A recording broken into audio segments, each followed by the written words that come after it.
live? We're live. We're live. Son of a Pigeon podcast. Welcome everybody who listened to the podcast.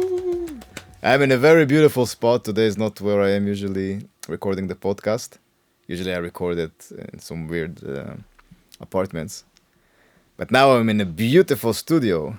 It's called Studio 8. And the studio is owned by LuKKas. Hello, I'm LuKKas. Hey LuKKas, thank you for hosting me and thank you for taking your time to be part of the podcast. It's great to have you and to hang out. It's nice to host you on your podcast. Yeah, it's nice to be hosted. And now I'm mentally gonna host you. And yeah, man, thank you for having me here. First of all, we've been here for maybe 3 hours already, just talking, and we could record at least 5 podcasts from this time that we are here. And we had really good conversations. Well, I secretly recorded you and went Facebook Live, but I didn't tell you. Facebook do it anyway. All right, okay, yeah. You will see some ads with Son of a Pigeon soon. All right, I'm ready. Yeah, so let's begin, basically. Usually I don't know so much about the people that I'm going to interview or to have a podcast with. Sometimes I do know, sometimes we're friends, but here I know more about you than usually the normal guests. Because you just read my autobiography. I did, yes. Yeah. And I had the whole book and I've seen the movie as well. Yeah, I had really good ghostwriters to help me there. It was a horror movie. Yeah. Definitely, with ghostwriters. Yeah, man. Yeah, first of all, it's really cool to be here. I must say it again. The studio is beautiful. There is really good vibes here. The acoustic is incredible. And it just feels very cozy. Also, there is smell here like a massage place, you know? Yeah, you know, you put the smell here. It's your place, of course, you know. Yeah. And it's really relaxing. Yeah, I mean, I like you it. on the beanbag over there, that's Oh, yes. it's all for the chill. Yeah, man. It's really nice and chilly here. Yeah, I've been in this studio for about 2 years. It's located in Broken Bell, which is a building of only music studios in the east of Berlin, close to the IKEA Lichtenberg. And yeah, this is where I host artists who either use this room together with me producing music or also use this room on their own, so they get their key. So it's a bit of a timeshare, kind of like an Airbnb. Book your time, come here, be the artist, own the studio for that time. This is cool. Yeah, that's a concept that I've been playing with a bit lately, and it works well for people to have. I mean, it's this room is over 30 square meters, and it's all treated. Yes, it's big room. There is a lot of space here. Yeah. So kind of like to hang out, to record, to mix, to write, to just turn off your phone and be in a musical environment. That's kind of what goes on here. And yeah, I'm glad to have people over here. And what about the gear? They can also use the gear that you have here? Yeah, most of the equipment is set up for co-use.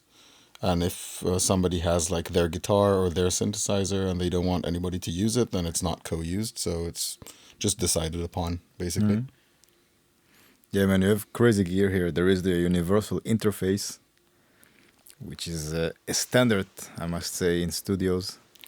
Yeah, I got the Apollo and also the twin, which are connected. Yeah, the Apollo, exactly. So you have the twin to control everything, like alternating the monitors and the volume and all of that. So that works pretty well. It's really high-end, the Apollo. You also get the plugins with them, which are insane. Yeah. The plugins are really good.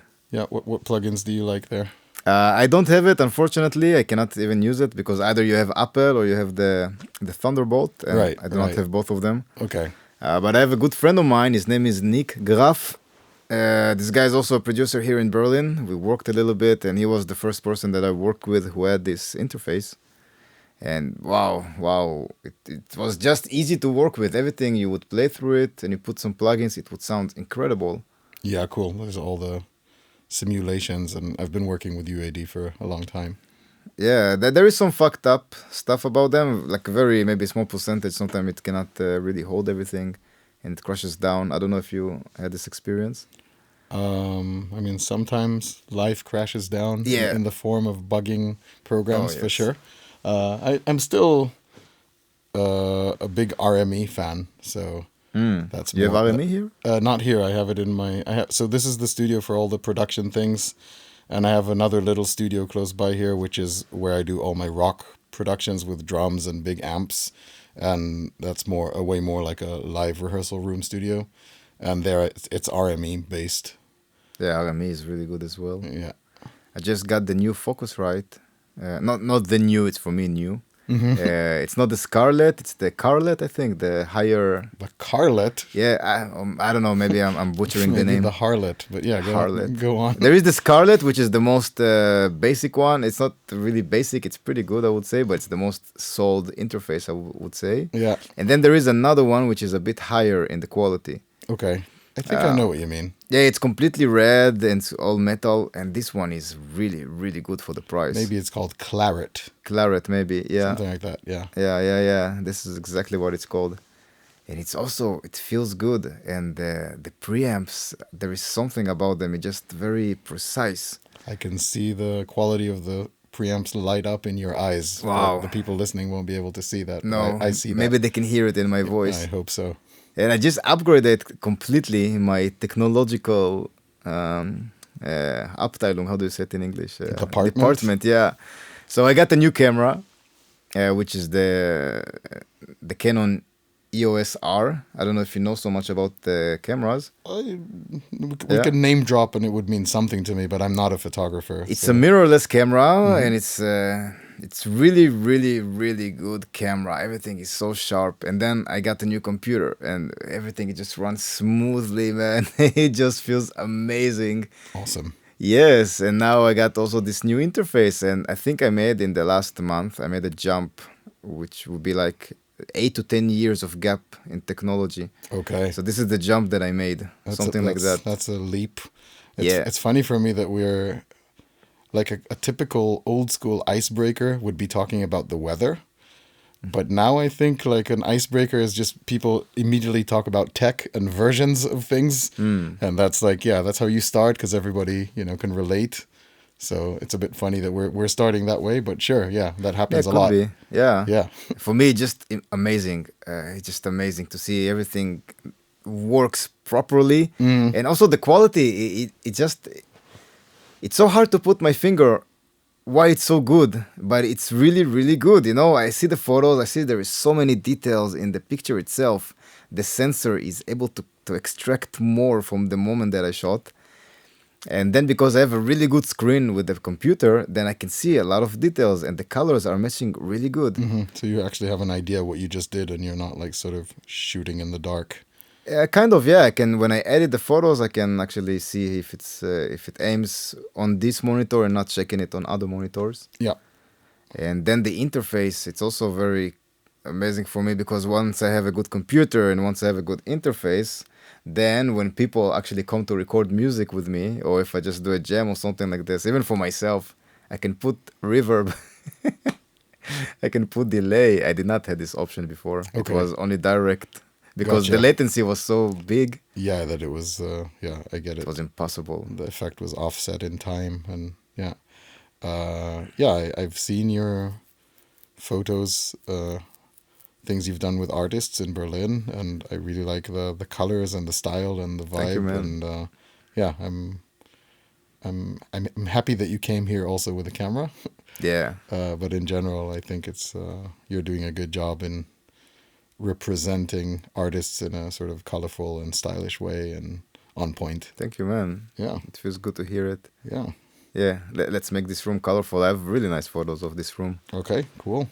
So I can send them to you, and maybe if you would allow me, I can post them on my Instagram. I think these things will be discussed and approved through our legal department. Yes. And we have a team of lawyers. Yeah. Called me emailing. Yes. And then try to fuck each other somehow. Sure. Yeah, it's massage Berlin, parlor, fucking each other. What's going on here? It's Berlin. We do everything here. Yeah. Liberal. Liberal arts. How did your journey with music started? You played some music before, just to introduce what you're doing. You have a big variety of music. So there is the rock, the punk, and also you worked with artists, which is more acoustic, more popish. And you also played piano here. We jammed a little bit as well. And you don't just play C, G, F, you got a bit more complex stuff that I heard from you. And it feels that you're very vast all over the place. And how everything started? How did you start to discover the music world, and what made you really bloom out to expand yourself? Yeah, great question, and one that I often think about and review with myself. Um, I generally started from the position of a young leader of a rock band in a high school band. So I was like with guitar and vocals and songwriting and sort of a bit producing the band without even knowing what the word producing means. And I'm talking about around 25 years ago. So I've also been around for a while, which is how I've expanded to different styles of music and different instruments. So on the whole, I'm a guitarist and a singer and a songwriter or a composer or both.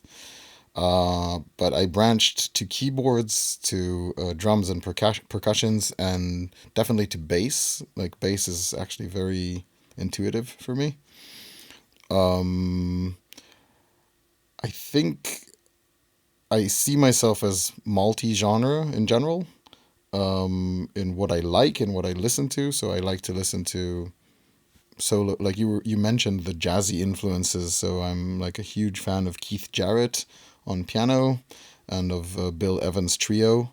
And whereas I did not have a jazz education, I had a pretty elaborate music education with private studies and in the college I studied in Tel Aviv. Um, and I'm a big music fan. I'm a big music enthusiast. So I Was listen. it always like that? Yeah, I've always like occupied a lot of my time in choosing music, listening to music, being obsessed with music, analyzing music. Also as a teenager? I would say, yeah, and it was also the matter of when I studied some solfège, like ear training, and starting to see that these things that you hear, you can give them names, and oh, that's that interval or that's that rhythmic pattern, and you can see it visually, like writing it with notes. So this connection between music intuitively and music logically has been a sort of gap or a system that I've always been trying to improve. So I consider myself a music student for sure. That never ends. I teach music. I teach quite a lot of music. I teach guitar lessons and singing lessons and some ear training and theory. And I work with upcoming artists or with some artists who already have some way forward that they've made. I work as a co-writer, as a mentor, as a producer. So basically, kind of like a musical friend who's helping people with what they're doing, developing the sound, the songs, the style, and possibly recording them and playing with them. And since I've become proficient somewhat on all the rock instruments, like so I can supply the rock band accompaniment, then I can work with people who just come with a song, and then I'll sort of simulate a whole rock band behind them in production, and that's a lot of fun, and it's special, and it's also very demanding because to be a good drummer on recordings, usually you have drummers who've dedicated their lifetime to that. And for me, I'm just like I keep on practicing the drums to bring them up to the level of my other instruments. But I love that. I really like the ability to use the medium of rock music, which can also be wild and chaotic and insane, but actually also bring a lot of precision and planning and somewhat of the uh, ethics of classical music into rock music. So planning and having everything be precise and according to my composition and arrangement. So I feel like I've spoken now for a while, so maybe I'm gonna hit the ping pong ball back to you and see what you're serving. Yeah, it's gonna be a long ping pong. And I think the more you talk it, the better. You have a lot of knowledge and a lot of value you provide within your words. And I think those who listen can benefit a lot just by hearing this. Cool. Yeah, I man. like hearing that. How did you start it with production? What was your first experience? Um, well, I think when I was young in the 90s still, there was a clear distinction sort of between the people who were playing and singing and recording, sorry, not recording, but playing and singing and writing and arranging, people who were in charge of the music and the art, and the people who were recording and mixing. The definition was quite clear, and there was even a window if it was like a live room and a control room, and it was clear who's on which side of the window. Generally, since computer recording software, which for me back then was even Cakewalk, which was also Steinberg, that was before Cubase. I know Cool Edit Pro. Okay, yeah. You know this? Yeah. Recorded with the microphone that was maybe €2. Yeah. Wow. Yeah, I had sometimes as well.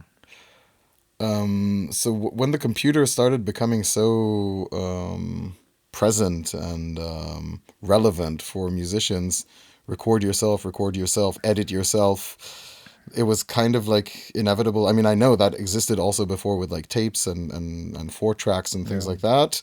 That was not so much my game, but somehow the computer gave a super boost to, hey, you could do everything. And of course, for some people that's quite intuitive. For me, I felt there was a bit of a split in my head between intuitively playing and singing and being in that kind of brain wavelength, and between sort of, okay, open file folder, becoming very logical. So the computer brought a certain type of me, and the music brought a different type of me, and I struggled with the two. But then because of that struggle, I went to study. I studied in a college for like a combined program for a musician producer, which was 3 years. And that definitely, from some producing, that took me into a lot of producing. So even in the third year, it was a practical year. And to finish the degree and get a diploma, we were producing an album in teams. And I teamed up with an artist. So in that case, I gave up basically my artist hat, or sort of altered it to my producer hat. And I think because we talked about maybe talking and also playing music, I can also like play some example of what I did back then.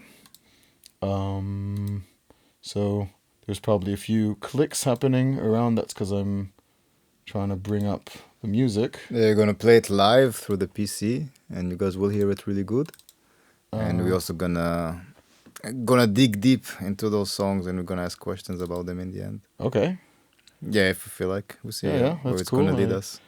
I was pretty sure that my tech team, which is me from before, prepared everything well. But I see that I'm not finding it, so I'll go to Spotify. There is a project which is titled Frozen Ocean Wave, where I am co-writer and producer. And my partner is called Shira, or with her artist name Wi-Fi. And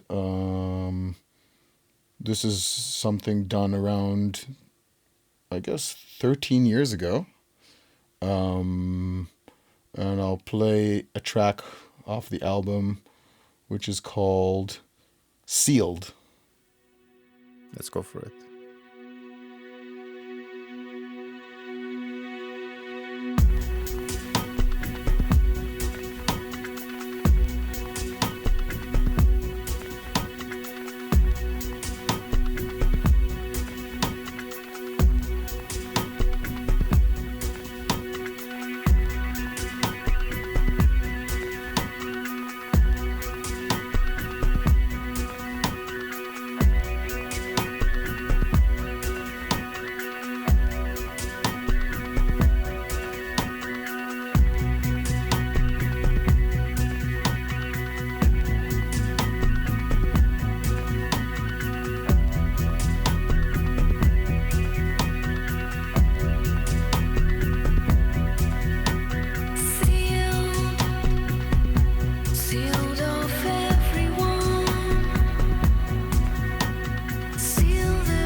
what an ending.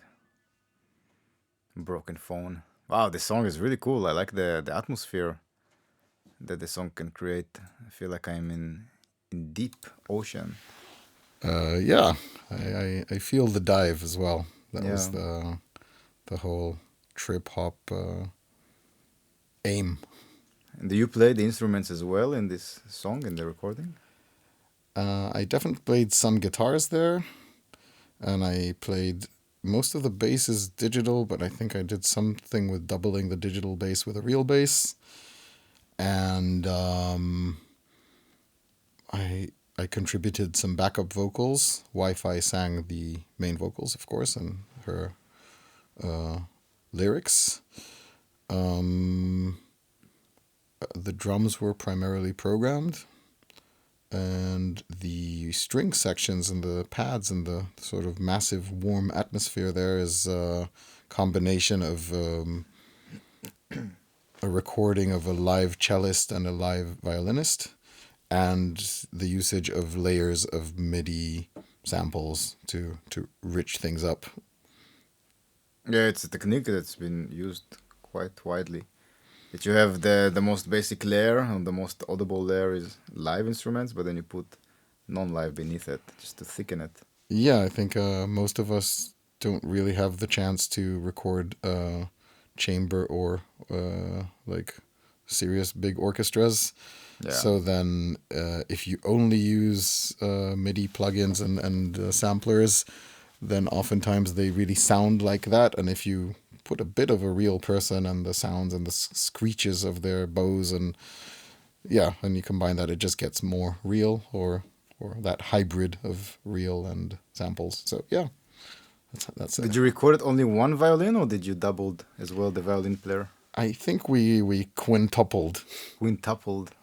I would if How many tracks were there of one violin? I mean, all in all, because I'm very detail oriented as a producer, like I have these folder tracks that hide sort of really big groups of tracks, and a project like that probably had like towards 200 tracks. Oh, wow. Like, because the drums would be like 45 different things of little screeches and then I see. bops and this, and then the vocals would have like 12 and then or double this or double that, or these going through those buses and those. So yeah, it's very detailed. So I don't know if it's exactly that, but I guess it will have been a lot of tracks. One of the best technique is what you just said, when you take one violin player and you record them several times. And then you can have the feeling that it's not one player, it's a lot of players. Yeah, I mean, for sure. Layering and multiplying Yeah. and basically in orchestras, that's also done live historically in music. Like you would have, of course, different voices as well, and different musicians playing different voices and counter melodies. But classical composers and orchestrators would also use what you just described, and you'd have 5 violins and 8 double basses doing the same thing, and then you get width and you get the little discrepancies and the different timbres. Exactly. And then you get all that massive wall of warmth or imperfection turn into perfection. Yeah. Also, one technique that I really like, let's say we are in this room, so we put one microphone in the middle of the room, and then let's say we want to record a lot of violins, so we can record the same violin player doing the same take in a few different spots in the room. Oh yeah. It's also a very interesting technique to use. Mm-hmm. I like it very much. And I think it's also very appropriate to note that you're a very good player, and playing guitar, playing bass, you're fucking virtuos, man. And it's very beautiful as well to see that there is a producer who knows their shit, who knows really how to play instruments, and they know the details of the instrument, how to get the sounds right, if it's guitar or bass or piano that I heard you play. How long are you playing those instruments? How is your training regime? Yeah, it's so first of all, I really appreciate those words. I think when I was little, I heard like this myth about Michael Jordan, like always being with a basketball, like being in the kitchen, being on the bathroom, and like always dribbling. And I think, for instance, with the guitar, there were a lot of periods in my life where, like, no matter what I would do, I'd be sort of laying back, talking on the phone, this, that, and the other, and always with the guitar. And so the guitar really got me connected to how to intuitively move on the instrument. So yes, I have quite a wide, like, I've gathered a lot of knowledge in music theory, but actually the most important thing for me is automatic, intuitive movement. So yeah, through the guitar, I learned quite a lot of how to reach this kind of intuitive freedom, which is oftentimes for me connected to rhythmic pulse. That's why in guitar I really like funk guitarists. I like the guitar to be used as an experimental instrument with an emphasis on the rhythmic aspects of it. So I will oftentimes play the guitar also unconventionally and use it to create all kinds of sounds. So from that point of view, I really liked guitarists like Johnny Greenwood, or Tom Morello, and Robert Fripp, King Crimson, and yeah, thinking about the guitar as a general noisemaker that could do a lot. I think for now, I mean, we've spoken quite a bit, and I haven't played a lot or any of my music where I star my guitar. So I think in the beginning, when I couldn't play a lot of instruments, I would try to get everything that I can out of one guitar. So make a whole big orchestration and fill the soundscapes with guitar. Is one player or you as production wise? I mean, more in production. Okay. But now when you ask that, yes, sure, I will also play like loops, street music, and then I will also layer, or like as many do, like use the guitar percussively to put a drum loop, and then use one pedal to get an octave lower, and then get the bass line. So yeah, I could get a lot out of one guitar. And I would say on the whole, yeah, my rock productions and my rock music has been very guitar rich. So I think maybe it's a good chance for me to show, like, one of my rock and roll songs, which is which will introduce my singing voice also for the first time in this. Yeah, go for it. What are we discussion. going to listen to? So we're going to hear a song which is titled "Please, Sir." Sir. Exactly. Yes, sir. Especially if I find it. Again, the preparation team. Yeah, there it goes. And there are a couple of very talented people who contributed music work here. One is a drummer called Tim Beutler, who is a phenomenal drummer and musician otherwise. And also the production is mine, and I used help for mixing this track to bring it to my vision. And the mixing engineer who worked with me on this is called Daniel Brecker. And yeah, I'm just gonna go ahead. Let's listen.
That was the complete opposite of what we heard first time.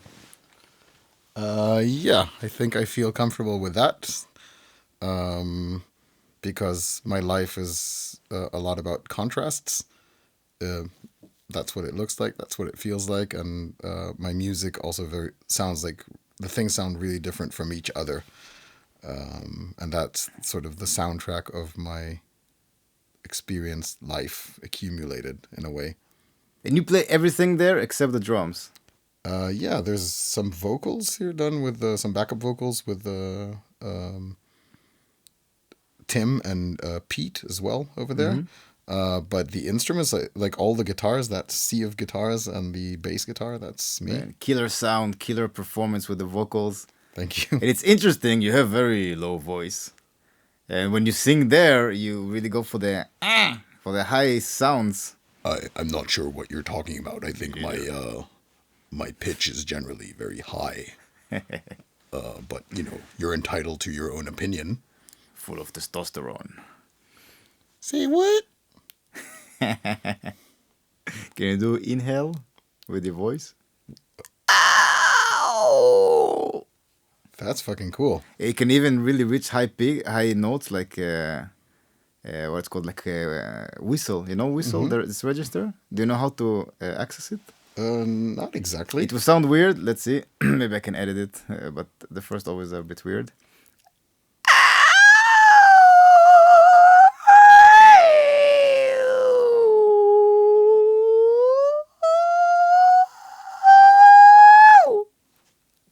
It's inhale. And that is the sound of son of a pigeon. Yeah, that's how the pigeon find its mating.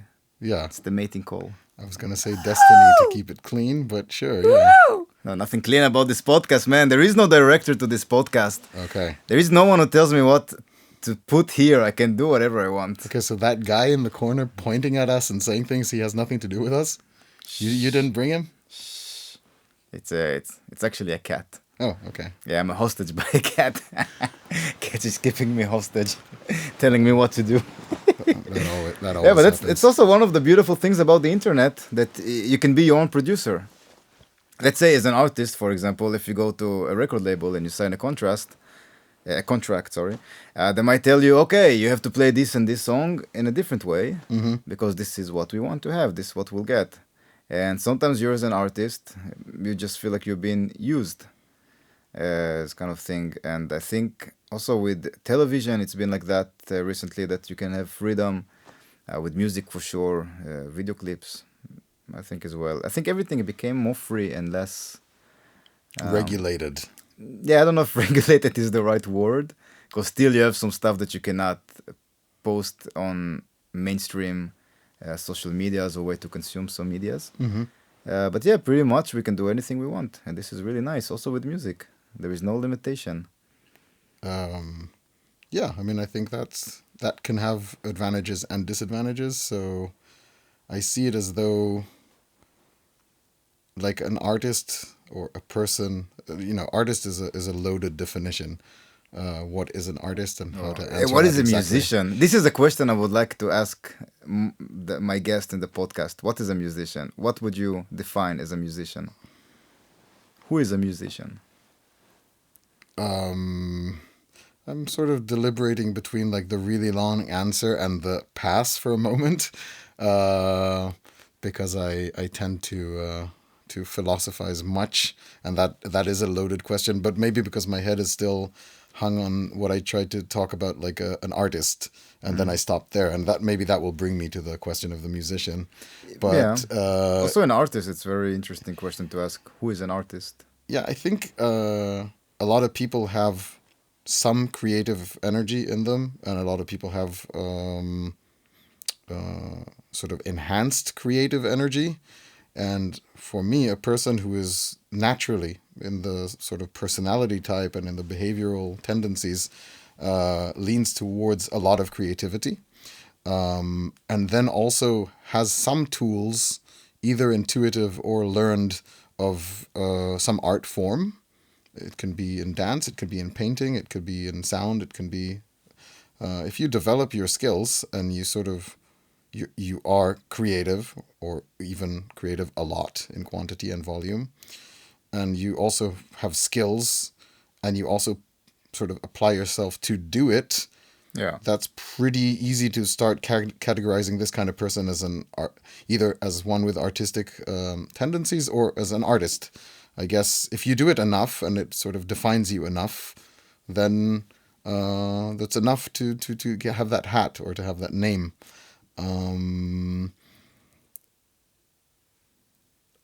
I think, yeah, when people reach a certain search or kind of talk within in a certain kind of way, and manage to bring it out, hopefully first for themselves and then to other people, and make other people feel or change or stop to think or vibrate on a certain nuance. That is generally the tendency of the artist. Like the artist presents something personal, complex in a way, and that does something to the people who experience the art, and that's generally how it goes for me.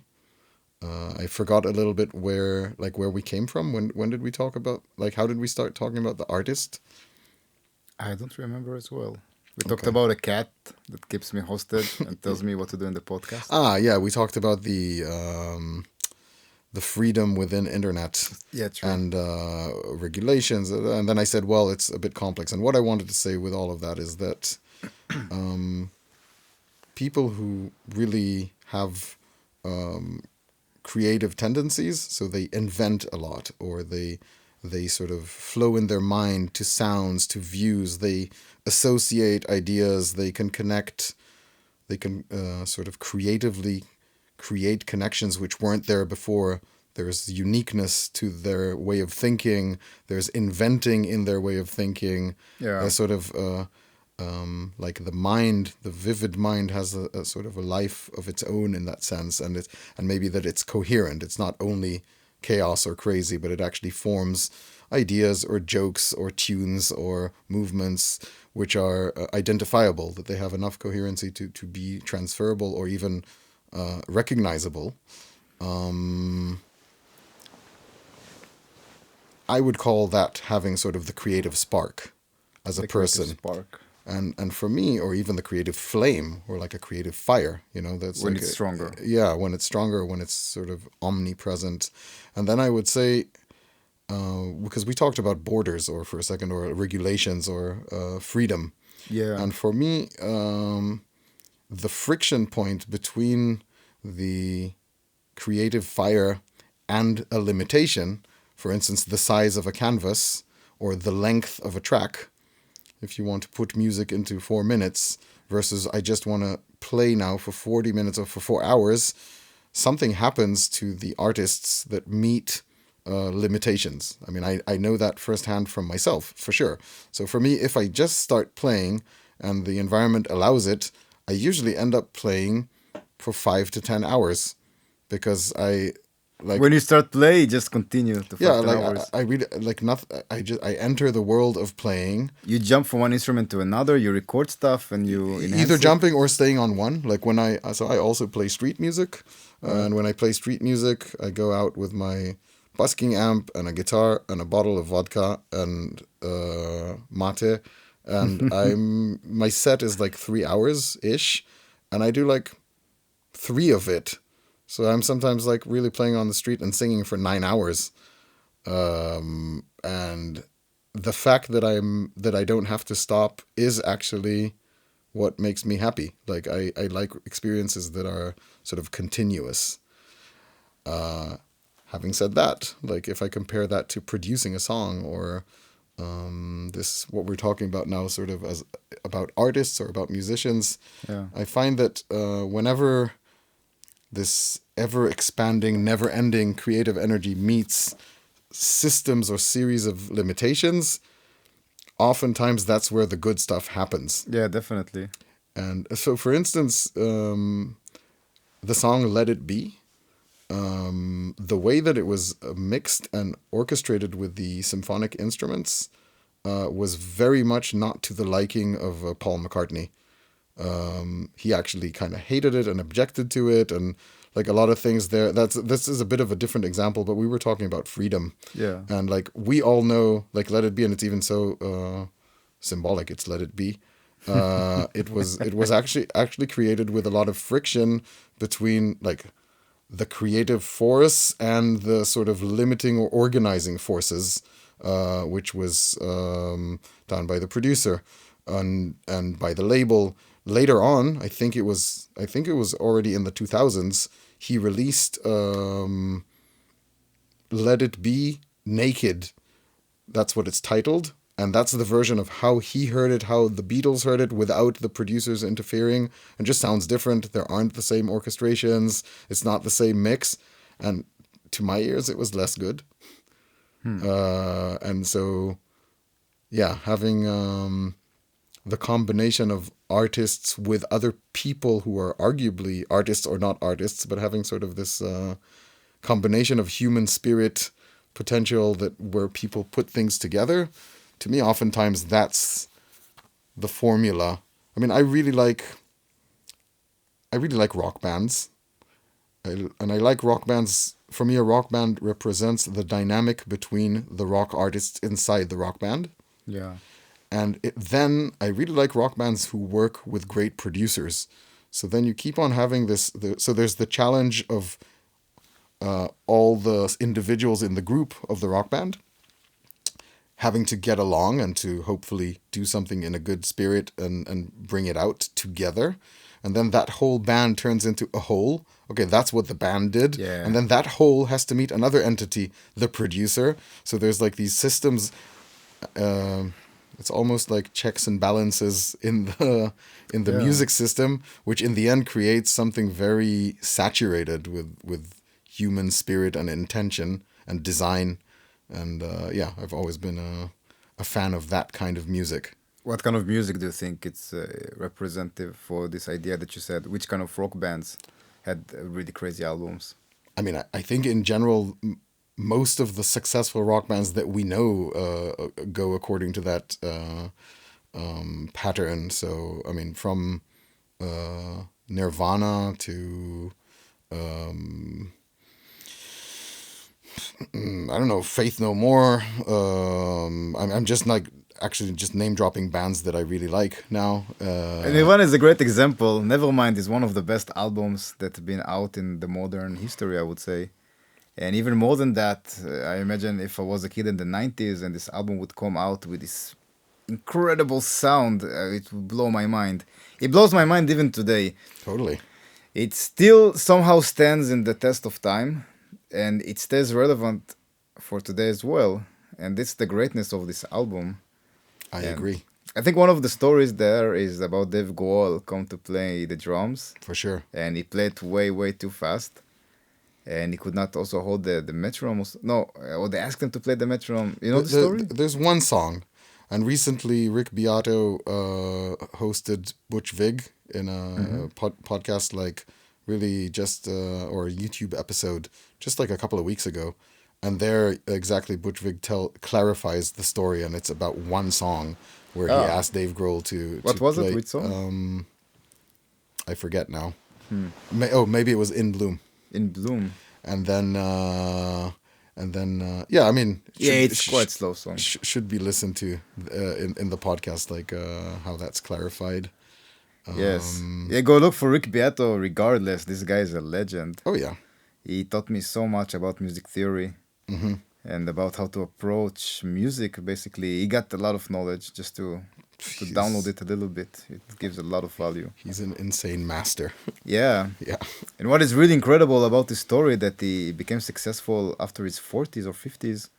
Like, he's not a young guy, Rick Beato. He's a producer that have a lot of hours and gigs under his hands and feet. I mean, depends on the definition of success. I would say that he was successful for a lot of years, but he became Viral. He became famous Yeah, because famous. Yeah, that's the word. through YouTube, and actually through the use of this phenomenal story of his son. His son, yeah. Yeah, with the whole neural thing with the audio when he was still in the stomach, he would like put the sounds, and it was a whole thing. And I Yeah. mean that whole story is spoken about. It's recommended if you don't know it, but that's Yeah, basically the that's story is that he would play to his son Dylan. It's I think his oldest son, right? yeah, The first. it's Dylan, and it's his oldest son. That's right. Yeah, he was playing really complex music to him while he was still as a fetus, and also after he got born, he was playing to him a lot of music.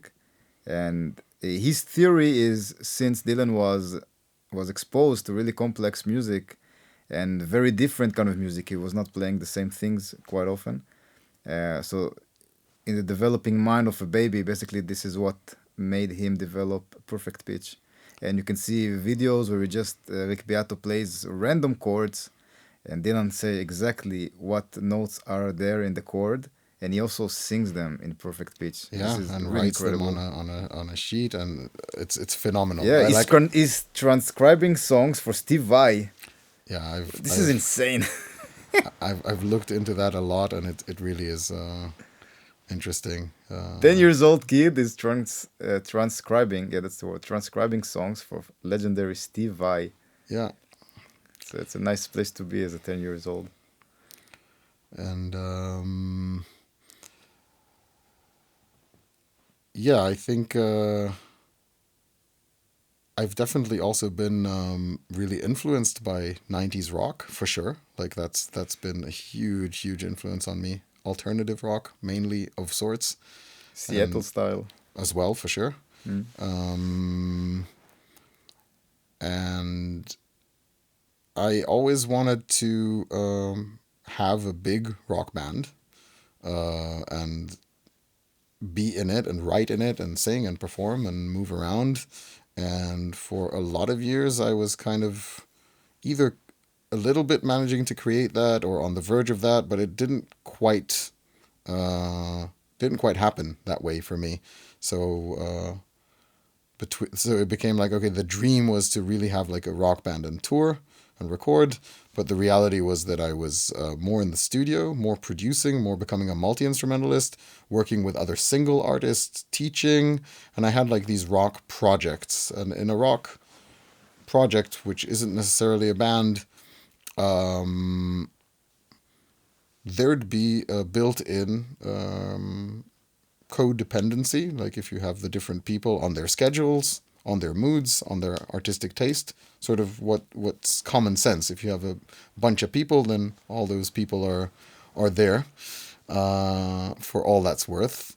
And I had a lot of creative energy. I would usually come up with ideas, not singles, but like dozens of ideas as days and weeks go by. And as a year goes by, I usually accumulate 100 or hundreds of ideas. So since I've been working like in music and creating for generally 25 years, but mainly in the last 15 years, I have accumulated like literal thousands of musical ideas.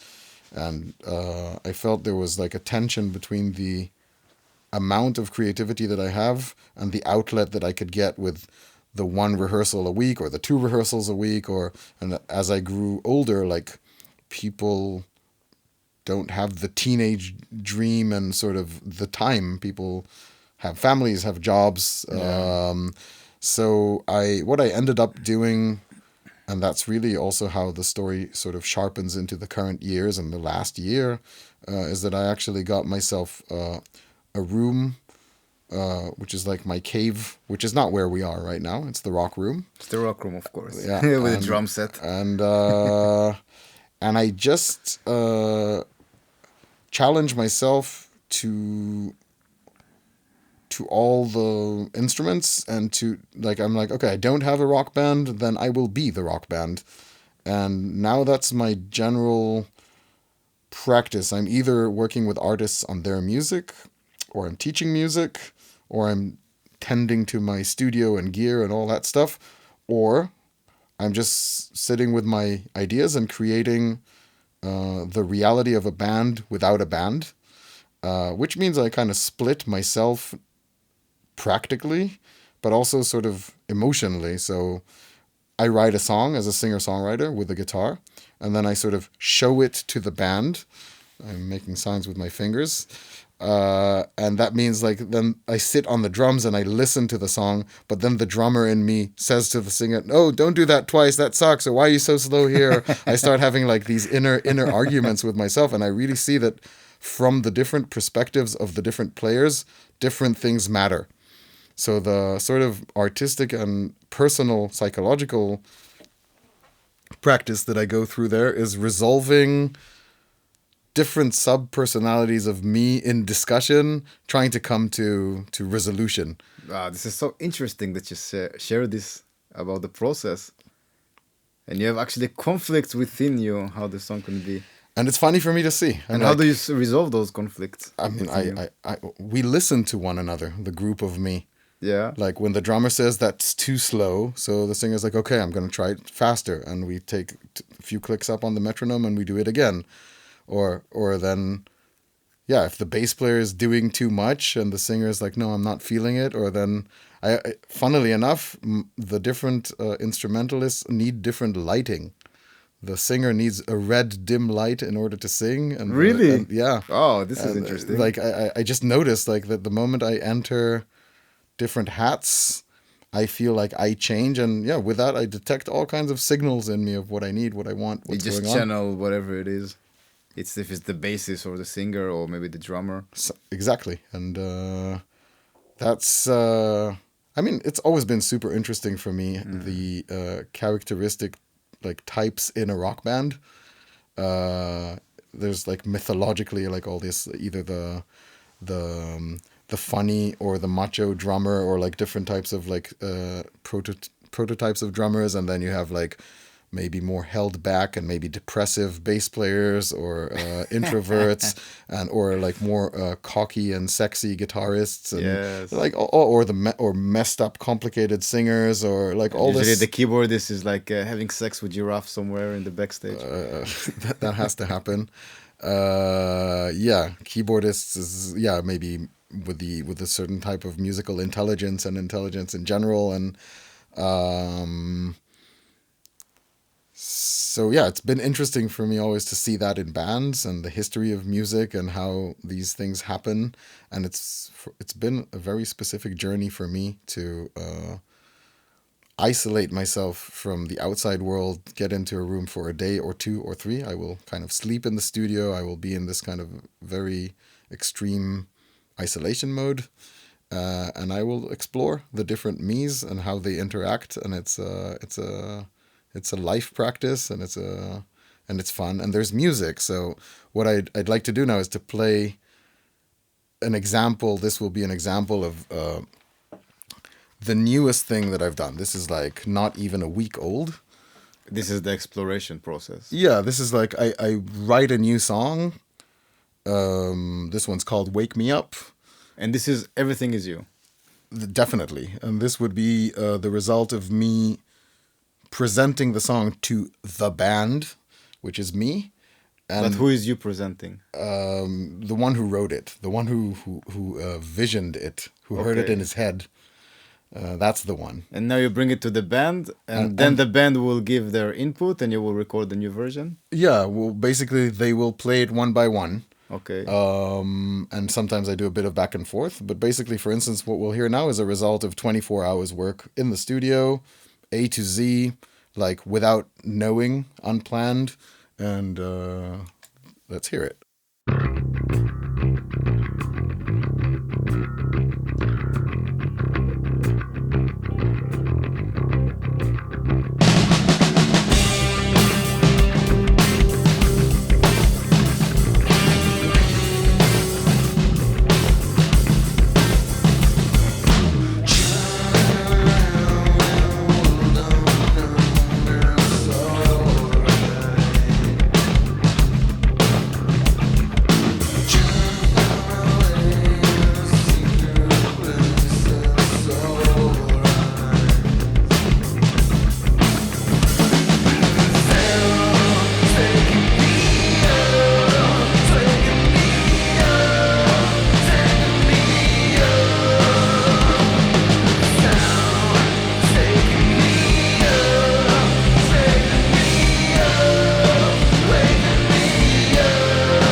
It was very raw, with all the going out of timing and everything.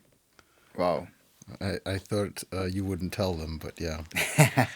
But I like it because even though it's not perfectly been recorded or performed, you still hear the ideas, Yeah. and this is what's important. I mean, yeah, it's a emotional and energetic thing. Yeah, And I think in the past, I used to become enslaved to the computer in the method of work. So, like, you save projects, you save files, and then you come to them again, and then you come to them next week, and then you keep on opening what you did before and trying to improve and improve and improve. So sometimes a song, which could take a short time to make, could take me months, could take me years. I could just revisit songs and be perfectionist and change and change and change. And that has to do with the ability to do save as load project. yeah, So there is an actual ability to go back in time in a way in a given moment. yeah. You can always perfect it. You can always make it better. And in that sense, I'm breaking it down to that means that the new version of you of today thinks that it can do better than the old version of you of a week ago or a month ago. And in theory, that might always be right. Yeah. So the computer actually enables you a sort of spiraling, never-ending process with the piece of art that you're trying to present. When I realized that in that sense, perfectionism is also crippling me sometimes, I tried to take the approach which is kind of like what you heard now. If I will want to improve this track, most likely, but I will not do open project. I will go and record it again from zero, and it will take a day or two, or three, but then I'll export that and that will be done. And then when I think like, yeah, but maybe the guitar parts need to be more, I will not open the track most likely and re-record guitar parts. I'll be like, no, I'll go again and I have to find a wave of impulse to do the whole thing. And then I just do versions of the songs. And then if the song is just like me always in a circle with myself, then so be it. If version 6 sounds like, oh, song's done, then that's how I did it. In my past, I had a black and white distinction. Now I'm doing a demo. Now I'm doing a production. And I feel that when you come to do the production on the day of, okay, now it's the real one, it actually creates a kind of artificial division in the head as an artist with pressure, self-pressure. Yeah. And something about that was quite anti-rock and roll for me, with me. So I've compromised my way now to working in this way of just every time I go at it for however long it takes to make a version, but within one sitting, like within the day or the day and the next day, while sort of staying in the studio, sleeping there, not interfering with other energies. And that's kind of how I'm working now on my own rock songs. This is cool, man. Thank you. Yeah, and the thing about perfectionism, this is something that I also guilty of. And what really helped me is photography. I think maybe I already said in the podcast before, but I'm saying the whole time it's just something that it's so profounding for me. You know, when you take a photo of someone, you take the photo in this very exact moment, and you cannot do it again. Yeah. And that's it. Afterwards, the moment is gone. And then when you have the photo, you have to do the best that you can with this specific photo. So either correct the colors, maybe similar to mixing after the fact. Similar to mixing, yeah. Yeah. But the thing is the thing that happened then, not a changing instance. Yeah, the thing is, us as musicians, when we have the access to those tools and we can record whenever we want, whatever we want, then it's always, I can do a better take. Next week I can practice a bit on the song and then I can do a better take. And sometimes it's not the case. Sometimes you can do 100 takes and the first one will be the best one. Or maybe the earliest ones. But I think what's really important is that just release something out there. Have a certain standard. And I would say, and I have really high standards usually to most of the stuff that I put out there, if it's photography, if it's music, if it's myself as a person, if it's the food that I eat. I just try to keep everything as the best quality as possible However, I would say in this world, 70% is really, really, really good. And some people might not agree with me, but you can just put your Spotify playlist and see the top 10 songs there or the most top trending songs. And I think it's not so hard to understand that there is not so much quality in those songs. They might sound good, the production might be flawless, but it just random. Some of them, not all of them, yeah, I'm not generalizing, but I would say the majority of them is just collections of ideas, which is not so crazy, but it just been executed right, and it gets like the 70% good enough. Mm-hmm. And those songs can produce a lot of money. They can make a lot of impact, and it can help the artist who made them. Mm-hmm.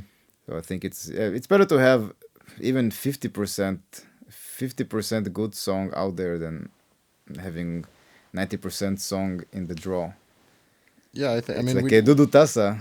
It's better to have, how did he say it in English? No, it's said in Hebrew. עדיף כישלון מפואר מחלומות במגירה. mm-hmm. It means it's better to have, how do you say it in English? כישלון מפואר. a glorified failure. Yeah. It's better to have a glorified failure than dreams in the draw. Yeah, I mean, I kind of think like hopefully those are not only the two options, but of course those are the two edges. Yeah, this is the two edges. The truth is somewhere in the middle. And yeah, I mean, we discussed this a little bit before, and I think we are a little bit different on that. To me, but maybe instead of focusing even on the difference between us on that, I just want to say that for me, the idea of release and the idea of putting out there has changed in the last years. Yeah. Drastically. Drastically changed, and in a Day way, at night, I think it changes. I think that in a way, sort of the inflation of music and the overflooding of information, and I actually how think easy there's it is also to make music. Yeah. no, but I want to say that the idea of release and putting out there actually, for me, has become very much devalued. Yeah. So, I mean, there's no serious obstacle in the technical actions which have to do with publishing something digital, which can be consumed by others. Like just the nuts and bolts of it. Like you could make any sound bite that you want and put it up there theoretically with or without money. So the technical obstacle is not there, and I think it's easy to understand what I'm saying with like photos. So if you think about how many millions and billions of people we are, and how many hundreds and thousands of photos we each have, and the astronomical numbers that I don't know how to name in names that come when you multiply those millions and billions with those thousands or even more than thousands of photos that each one has, generally speaking, look at this photo, whatever comes after that, is generally not an appealing statement to anyone nowadays, because just the fact that there's a photo, to me personally, if somebody like tries to get my attention to look at something, in me I have more defenses and resistance rather than anything else nowadays, because I have to protect myself from the masses of information which is trying to pull my attention. Yeah, the attention grabbing. Exactly. Definitely. It's a big risk. And I think it's quite clear for people to say, yeah, what maybe in the past pictures used to be sort of just by definition quite an interesting thing, but they've devalued just through the masses and through the zero effort that needs to be invested in order to create them or have them. Now, of course, there's still amazing photos like the ones you make, for instance. Thank you, man. And you know, I'm not saying that there isn't quality and there isn't value and there isn't meaning, but I am saying that there's been a sort of revolution in all of that. Yeah. And for me, having music out there, releasing music, which used to be a super big deal, has become somewhat... I've become a bit numb to that. It kind of doesn't really... So most things that one puts up there will be not heard. And the people who have gained personal identity online power enough to be viewed and heard in general will get a lot of their things heard and most of their things heard. So there's a prerequisite with a kind of economy of profile worth, which plays out in then the worth of the music, very much oftentimes not connected to quality at all. Yeah. So whoever's influential, whoever has followers, which has a lot to do with use of social media and of, I mean, I'm also stating the obvious in a lot of ways, but I just see it becoming more and more and more and more extreme, and because I'm such a enthusiast in making music and creating music, I've just I like devoting myself to music making. I think that if one of my projects or artists that I work with, or one of my sort of rock projects or things that I do become sort of powerful online and then heard, then I'll be interested in the getting out there element, very much so. But it kind of when they're not, I'd rather make like dozens and hundreds of musical pieces and be in my processes and actually not really care. That frees me. Yeah. Yeah, this is a great place to be when you just make stuff and you don't care. I think this is the ultimate spot to be. You know, if you make music and then you think, oh, how will I make it with a better hook so people can relate to that? I think then it's not being authentic at all when someone does that. But I do believe if you're being authentic and you write, whatever experience that you had in life or whatever emotional experience that you had and you want to forward it, if you do it in a great way, then it will be translated to other people.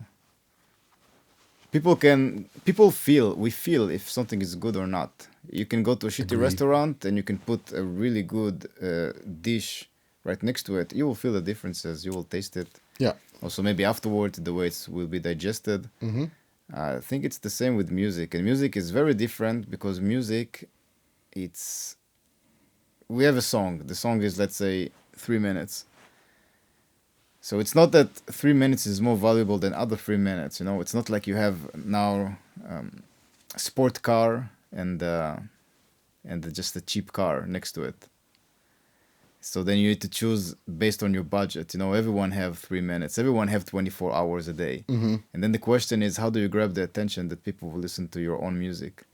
And you can have the best music in the world, but if you don't use the right tools where most of the consciousness is being at today, which is social medias, if we like it or not. Mm-hmm. And I even, think even like specific things like TikTok and others which are Yeah, specific TikTok. within social media. It's not even like, Yeah. oh, but I have a strong Facebook page. Of course, I'm saying that as a teaser to the fact that I'm mostly to be found on Facebook. So yeah, but Yeah, you're not really so much into social medias, huh? You don't like it so no, much.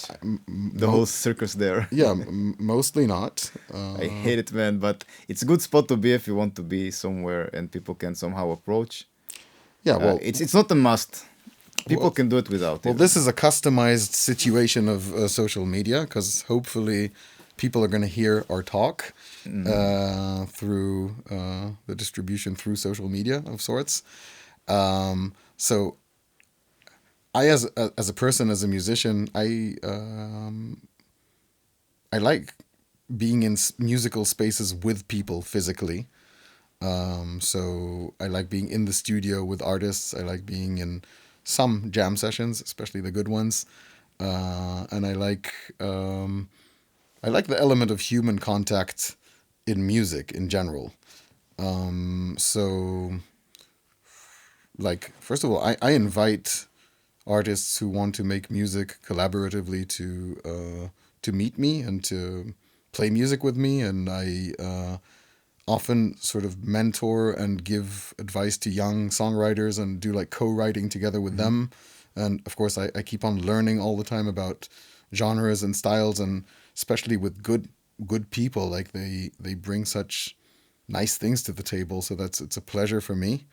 And yeah, I have my little home studio in Kreuzberg, right on Görlitzer Bahnhof, with a piano, and I give some music lessons there, and I also meet artists there, and yeah, I'm just happy to give energy to the acts of collaboration musically. Yeah, this is also very important, collaboration. It's one of the tools that helps us being out there. There are many tools. One of them is collaboration. One of them is social medias. One of them is doing a podcast. One of them is going to jam sessions. I think there are many tools to be out there. So I think, yeah, like in the favor of social media, I've come to meet quite a lot of interesting artists. Some I've met in reality and some I've met online. And I'd like to play another example of music that I've played with another artist. It's an Irish female artist called Rue Elizabeth. And we're currently working together on developing songs of hers and recording them. And I'll ask you if you want to hear Bad Dream or Run. Bad Dream or Run. Yeah. I'm always up for bad dreams. Okay. So Bad Dream here is an example of a song of Rue's where she came with a song sort of almost finished, or it had a version already of how she performed it, and then we kind of touched it up in the songwriting together and shaped it, and then we just recorded her playing it with the guitar. And then I was like, let me try for a second to put a sort of atmospheric rock band around it, see what happens. And she was with me for a bit, then she got tired because I was taking forever. Then I just stayed like all night till the morning doing it. Hell and yeah. the next morning I sent her this.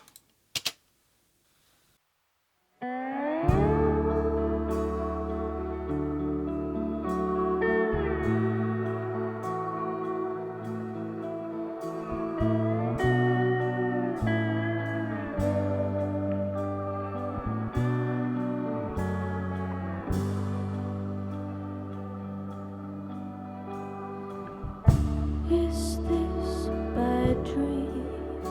Will I wake up if I scream? I'm just tired and scared. I'm not going anywhere.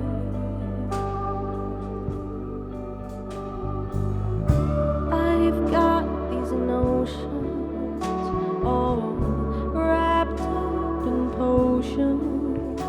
And I cast all these spells. They're not working quite so well.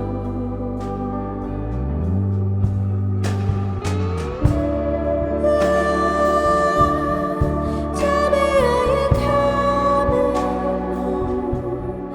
Don't think I can be alone.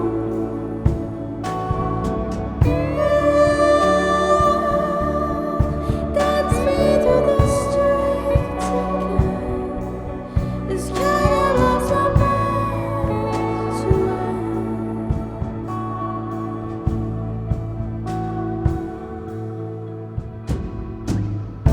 I started baking all the sweet things I'm making. They don't tease my tongue like you. And this city feels so blue.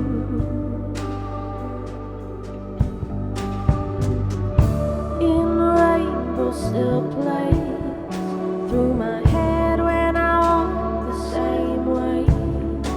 And my mind just can't forget the way you held me to your chest.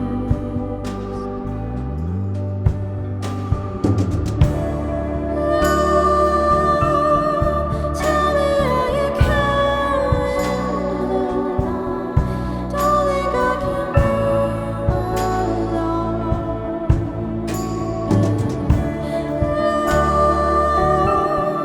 Dance me through the streets again. This kind of love's not meant to end.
was incredible.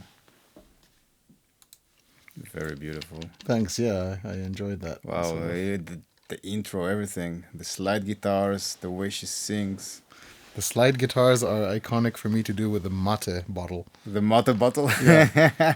I always do that. It's a big slide, but it's cheap. Yeah, just make it moist so you get the label off, and then you get the smooth glass, and yeah. Oh, really good. Really, really good. That's the beauty about music. It can be anything. Oh yeah.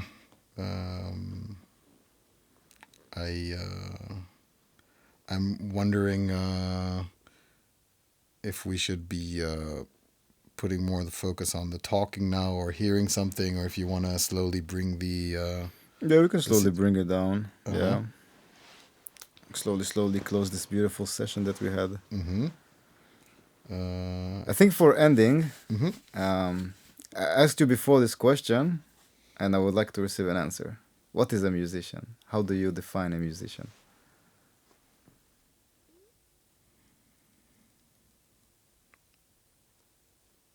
I mean, my simple answer would be somebody who plays music a lot. Yeah? That's how I'd start. All right.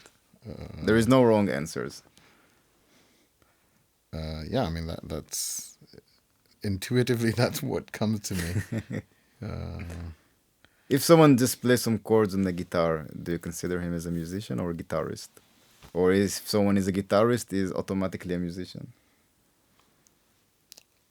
I mean, I think to some extent, if somebody plays a lot on guitar, then they're some kind of musician. They could be an amazing musician. It could be a mediocre or crappy one. But if you do it, then you're that.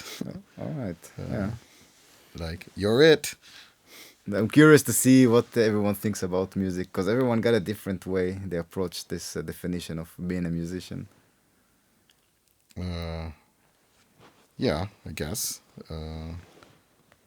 I mean, you could go to dictionaries and see if you're talking about the artistic tendency or the profession. Like, do you work in it? Or, I don't know, there are semantic and linguistic ways to attack that. But Yeah. it's, yeah, to me, that's not that, like, would it be difficult to answer who's a painter? I don't know. If somebody paints a lot, they're some kind of painter. Yeah.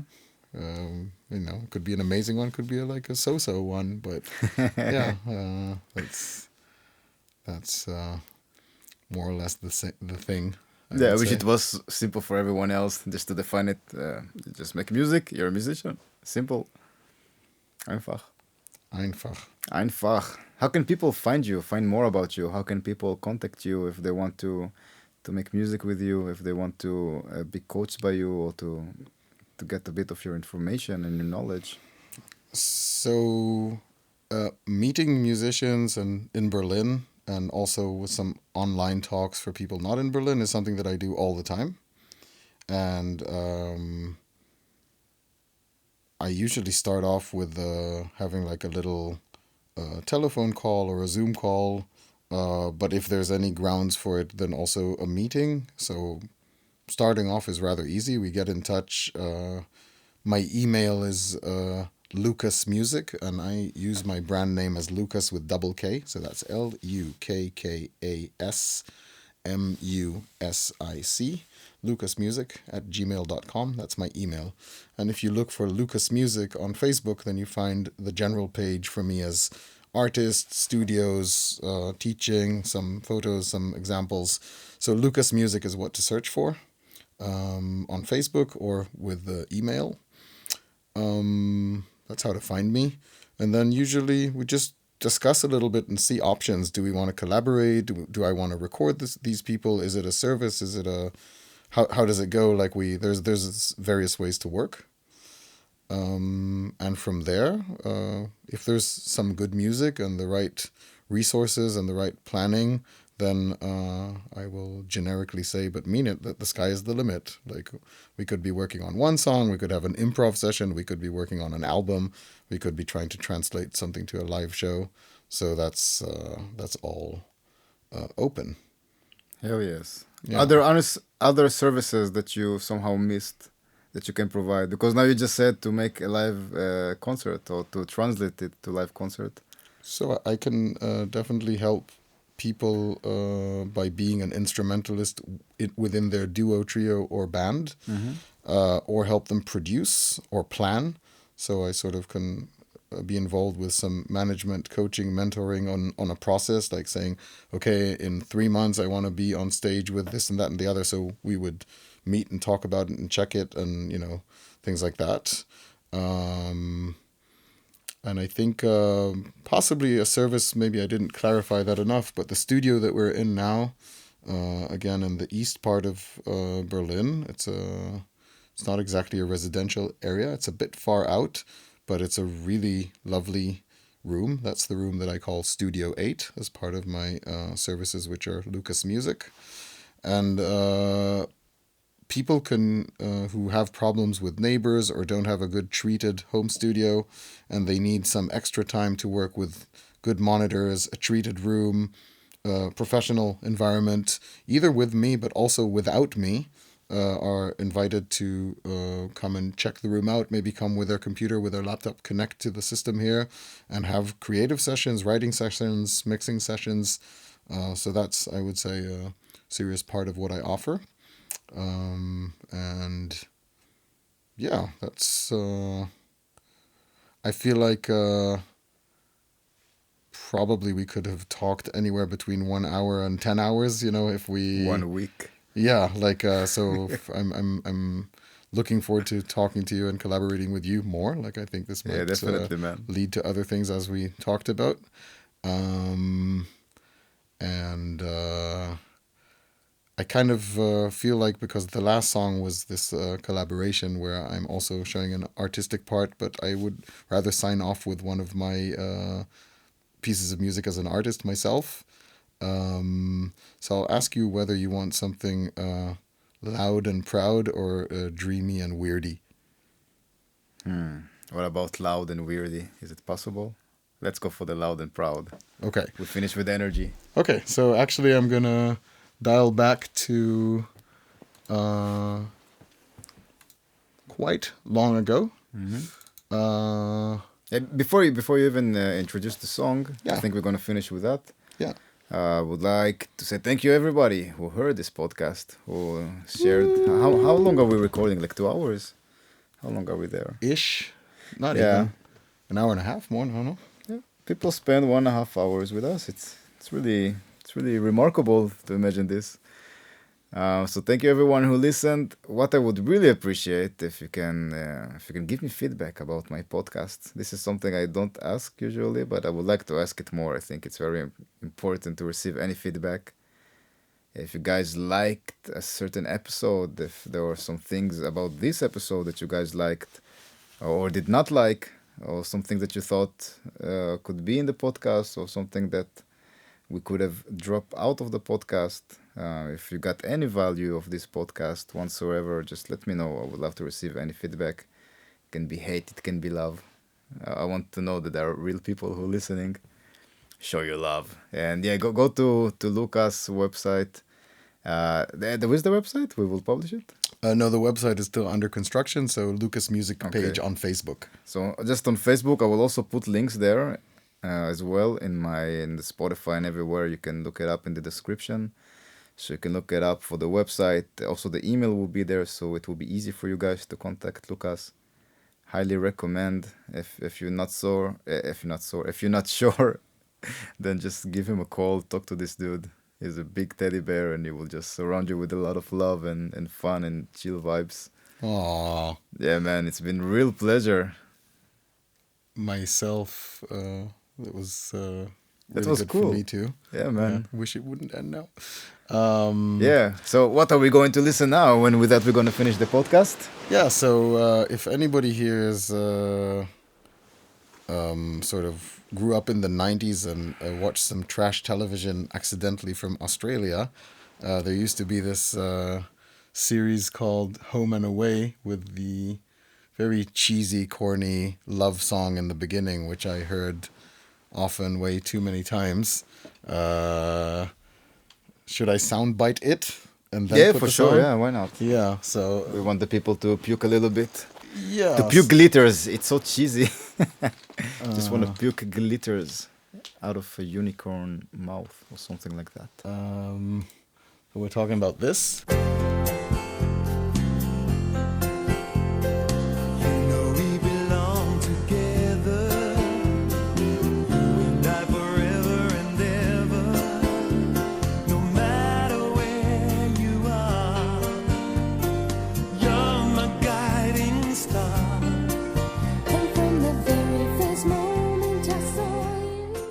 And you get the picture.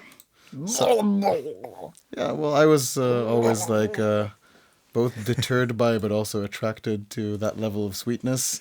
And in any case, when I was young and immediately punk rocky, I decided to make my version of the same song. And I would like also to say thank you to whoever listened to us. And thank you very much for this encounter and My recording. pleasure, LuKKas. And yeah, to many more. Yeah, good night, everybody. 1, 2, 3.